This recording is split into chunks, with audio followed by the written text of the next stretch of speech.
Hello my dears, welcome to my YouTube channel Haru and Tanu. ഇന്ന് നമ്മൾ ബാക്കി വരുന്ന ചോറ് കൊണ്ട് വളരെ സിമ്പിൾ ആയിട്ടുള്ള രണ്ട് ഡിഷസ് ആണ് ചെയ്യുന്നത്. ആദ്യത്തേത് ഒരു ദോശയാണ്. ദോശ തയ്യാറാക്കാനായിട്ട് ഞാനിവിടെ മിക്സഡ് ദാൽ യൂസ് ചെയ്യുന്നുണ്ട്.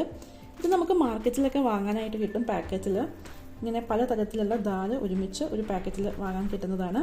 ഇതിലിപ്പോൾ തുവർ ദാൽ ഉണ്ട്, മസൂർ ദാൽ ഉണ്ട്, അതുപോലെ തന്നെ ചെറുപയറുണ്ട്, പിന്നെ അൺപോളിഷ്ഡ് ആയിട്ടുള്ള ഉഴദ് ദാൽ ഉണ്ട്, അതായത് നമ്മുടെ ഉഴുന്നുപരിപ്പ് പോളിഷ് ചെയ്യാത്തത് കറുത്ത നിറത്തിലുള്ളതുണ്ട്. അങ്ങനെ പലതരത്തിലുള്ള ദാൽ ഒരുമിച്ച് ചേർത്തിട്ട് നമുക്ക് പാക്കറ്റിൽ വാങ്ങാൻ കിട്ടുന്നതാണ്. ഇത് നമുക്ക് 1/2 കപ്പ് അളന്നെടുക്കാം. സാമ്പാറൊക്കെ തയ്യാറാക്കുന്ന സമയത്ത് നമ്മുടെ തുവരപ്പരിപ്പിന് പകരമായിട്ട് ഇത് യൂസ് ചെയ്യുകയാണെങ്കിൽ കുറച്ചും കൂടി ഹെൽത്തിയാണ്. ഇതിപ്പോൾ പാക്കറ്റിൽ കിട്ടുന്നില്ല എന്നുണ്ടെങ്കിൽ നമുക്ക് തന്നെ വീട്ടിൽ പലതരത്തിലുള്ള ദാൽ വാങ്ങിച്ചിട്ട് അതെല്ലാം കൂടി മിക്സ് ചെയ്തിട്ട് ഒരു പാത്രത്തിലാക്കി വയ്ക്കുകയാണെങ്കിൽ നമുക്ക് സാമ്പാറൊക്കെ തയ്യാറാക്കുന്ന സമയത്ത് അതെടുത്ത് യൂസ് ചെയ്യാവുന്നതേ ഉള്ളൂ. ഇതിപ്പോൾ 1/2 കപ്പ് ദാൽ ഞാൻ മെഷർ ചെയ്ത് എടുത്തിട്ടുണ്ട്. ഇതിപ്പോൾ 1/4 കപ്പ് ഉഴുന്നുണ്ട്. നമ്മൾ ഏത് ഗ്ലാസ്സിലാണോ അളക്കുന്നത് അതേ ഗ്ലാസ്സിൽ തന്നെ ബാക്കി എല്ലാ മെഷർമെൻറ്റ്സും എടുത്താൽ മതി. ഇത് നമ്മുടെ ദോശ റൈസാണ്, അതുമുണ്ട് 1/2 കപ്പ്. അപ്പോൾ നമ്മൾ ദാല് 1/2 കപ്പ് എടുത്തു, 1/4 കപ്പ് ഉഴുന്നെടുത്തു, 1/2 കപ്പ് ദോശ റൈസ് എടുത്തു. ഇതിലേക്ക് 1/4 കപ്പ് ഇഡ്ഡലി റവ കൂടി ചേർക്കുന്നുണ്ട്. ഇനി നമുക്ക് 1/4 ടേബിൾ സ്പൂൺ ഉലുവ കൂടി ചേർക്കാം. 2 വറ്റൽമുളക് കൂടി വയ്ക്കുന്നുണ്ട്. ഇത് എരിവുള്ള 2 വറ്റൽമുളകാണ്. കുട്ടികൾക്കൊക്കെ കൊടുക്കണം എന്നുള്ളതുകൊണ്ട് 2 വറ്റൽമുളക് മാത്രമേ ചേർക്കുന്നുള്ളൂ കേട്ടോ. ഇനി നമുക്ക് ഇത് നന്നായിട്ടൊന്ന് വാഷ് ചെയ്തിട്ട് സോക്ക് ചെയ്യാനായിട്ട് വയ്ക്കാം.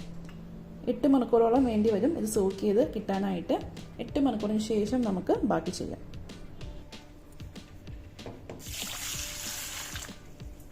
ഞാൻ കുറച്ചുകൂടി ഒരു വലിയ പാത്രത്തിലേക്ക് നമ്മുടെ അരിയും ദാലും ഒക്കെ മാറ്റിയിട്ടുണ്ട്.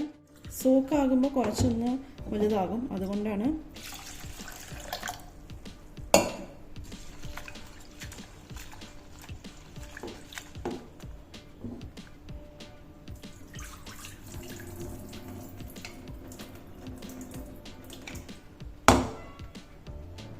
നമ്മൾ യൂഷ്വലി ദോശയൊക്കെ ഉണ്ടാക്കുന്ന സമയത്ത് ഉഴുന്നുപരിപ്പ് മാത്രമാണ് യൂസ് ചെയ്യുന്നത്. അതിന് പകരമായിട്ട് 2-3 ദാല് ഒരുമിച്ച് മിക്സ് ചെയ്തിട്ട് അത് അരച്ച് ദോശ ഉണ്ടാക്കുവാണെങ്കിൽ കുറച്ചും കൂടി ഹെൽത്തിയാണ്. അതുകൊണ്ട് തന്നെ ഞാൻ യൂഷ്വലി ദോശ ഉണ്ടാക്കുന്ന സമയത്ത് 2-3 ദാല് യൂസ് ചെയ്യാറുണ്ട്. ഇത് 8 മണിക്കൂർ സോക്കായതിനു ശേഷം നമുക്ക് അരച്ച് ബാക്കി ചെയ്യാം. നമുക്കിനി ദോശയ്ക്കുള്ള മാവ് അരച്ചെടുക്കാം. അതിനായിട്ട് മിക്സിയിലേക്ക് ബാക്കി ഇരിക്കുന്ന ചോറ്,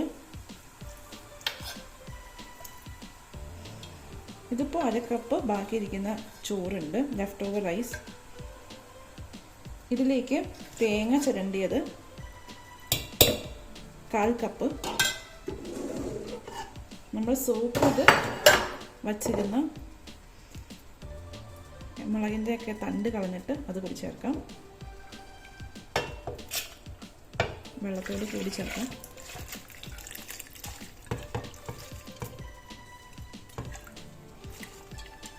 രണ്ടായിട്ട് നമുക്ക് അരച്ചെടുക്കാവുന്നതേ ഉള്ളൂ. ഞാനിപ്പം വലിയ മിക്സി ആയതുകൊണ്ട് ഒരുമിച്ചിട്ട് അരയ്ക്കുകയാണ്.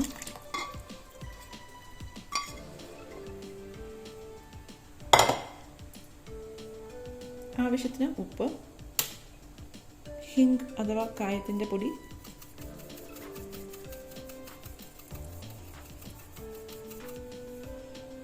ചെറിയുള്ളി, കറിവേപ്പില. ഇനി ഇതെല്ലാം കൂടെ നമുക്ക് അരച്ചെടുക്കാം. ദോശമാവ് അരച്ചെടുത്തിട്ടുണ്ട്. കണ്ടോ, നല്ല ഫൈൻ പേസ്റ്റ് ആയിട്ടാണ് അരച്ചെടുത്തേക്കുന്നത്.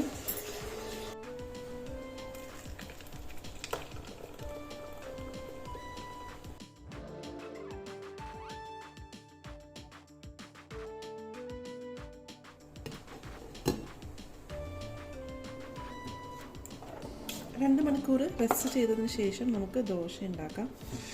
അധികം നേരം റെസ്റ്റ് ചെയ്യണ്ട കേട്ടോ, 2 മണിക്കൂർ മതി. കാരണം നമ്മൾ ഇതിലേക്ക് തേങ്ങ ചേർത്തിട്ടുണ്ട്. അപ്പോൾ കുറേ നേരം പുറത്ത് വെക്കണ്ട.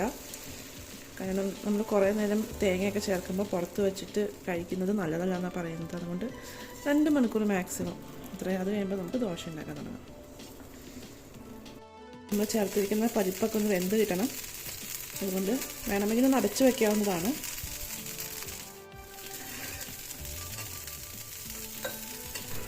വളരെ ഹെൽത്തി ആയിട്ടുള്ള മൾട്ടിദാൽ ദോശ നമുക്ക് ചൂടോടുകൂടി തന്നെ സെർവ് ചെയ്യാം.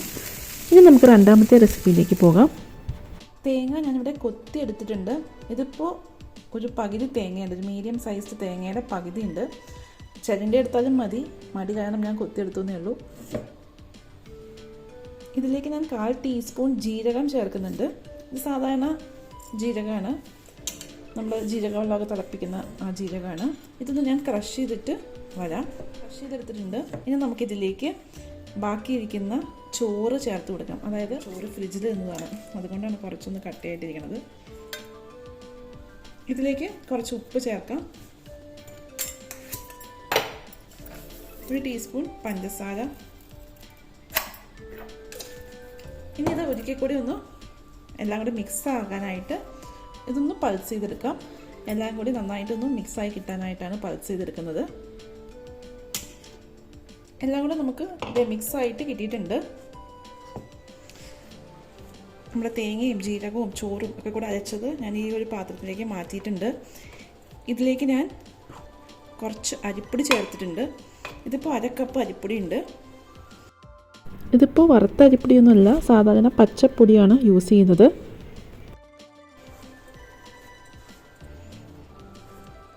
കയ്യിൽ കുറച്ച് നെയ്യ് തടവിയിട്ട് ഇതുപോലെ ചെറിയ റൗണ്ട്സ് ആക്കി നമുക്കൊന്ന് പ്രസ് ചെയ്ത് കൊടുക്കാം. ഈ ഒരു ഷേപ്പിൽ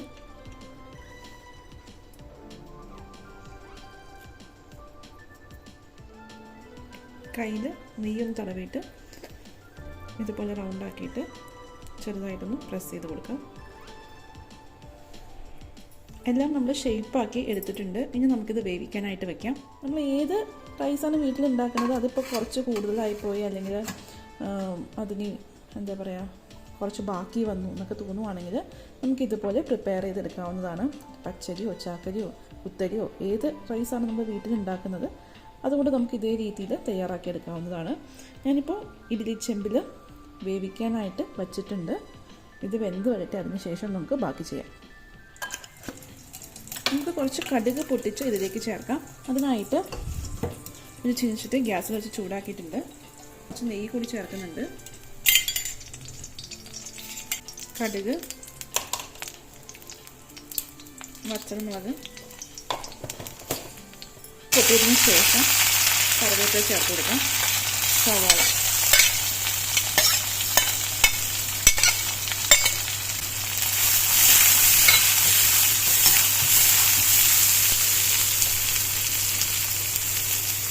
സവാളയ്ക്ക് ആവശ്യത്തിനുള്ള ഉപ്പ്.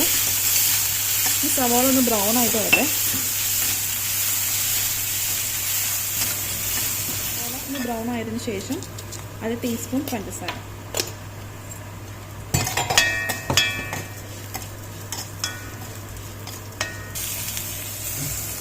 നമ്മൾ വേവിച്ചെടുത്തേക്കുന്ന അരിയുടെ ബോൾസ് റെഡിയാണ്. ഇതുകൂടി നമുക്ക് ഇതിലേക്കിടാം.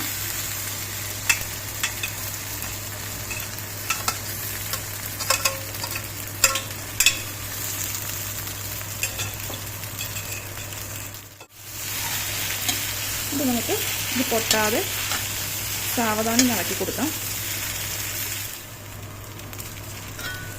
കുട്ടികൾക്കുള്ളത് ഞാൻ മാറ്റി വെച്ചിട്ട് അവർക്ക് ഇത്രയും എരിവ് മതിയാകും.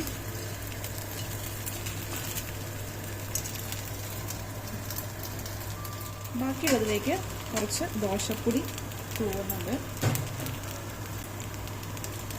ദോശപ്പൊടി എന്ന് പറയുമ്പോൾ നമ്മുടെ ദോശയുടെ ഒപ്പം സൈഡായിട്ട് കഴിക്കുന്ന എണ്ണ ചേർത്ത് കഴിക്കുന്ന ദോശപ്പൊടി കൂടി തൂവുന്നുണ്ട്. ഇനി നമുക്ക് ഫ്ലെയിം ഓഫ് ചെയ്ത് കൊടുക്കാം. ചൂടോടുകൂടി തന്നെ സെർവ് ചെയ്യാം.